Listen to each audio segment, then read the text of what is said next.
Basic training, Lackland Air Force Base, April 1966. Very warm, but we were lucky.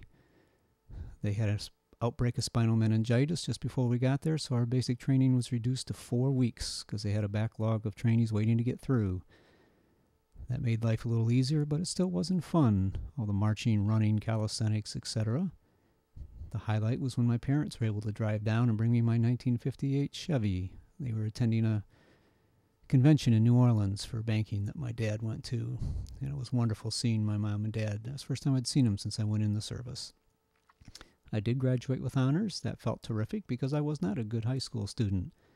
But the threats of the Air Force and what I might have to do if I didn't pass my training made me buckle down and realize I could do it. I went to Rantoul, Illinois for 4 months and then on up to Kinchel Air Force Base in the Upper Peninsula, Michigan to work on Bomark missiles. These were nuclear warhead missiles.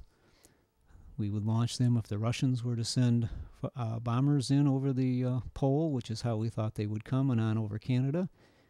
Our missiles would launch and knock the Russian bombers out of the sky before they ever got to us.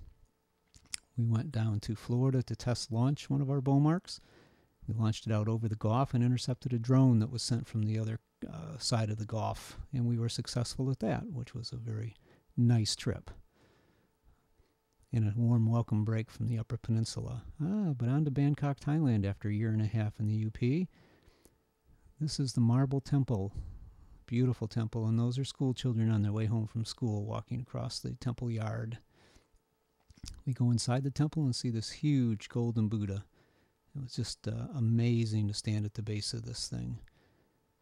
And my trip on the floating market. People live, eat, sleep, bathe, drink, brush their teeth in that water.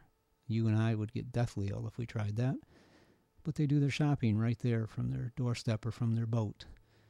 This is a market up in Mukdahan. You could basically buy anything. Nothing was refrigerated. This is how you pretty much bought your food daily. In a beautiful temple in Ubon, Thailand. This is taken from the 8th floor of my hotel. The Baht bus. Baht is their form of currency. If you rode these buses, it was very cheap, but you were riding with dogs and chickens and you name it, along with lots of people. And on to Vietnam, where I flew into Saigon, made a stop up at Ben Hoa to visit with some friends, and then on up with a intermediate stop in Pleiku. And believe me, you land very sharp and you take off very sharp to avoid being shot. You don't cruise in over that jungle. And on into Da Nang, where I then was taken by a Navy boat out to Monkey Mountain, which is in a peninsula in the South China Sea. And this is a view from the top of that mountain. It was spectacular. I got to watch the war go on.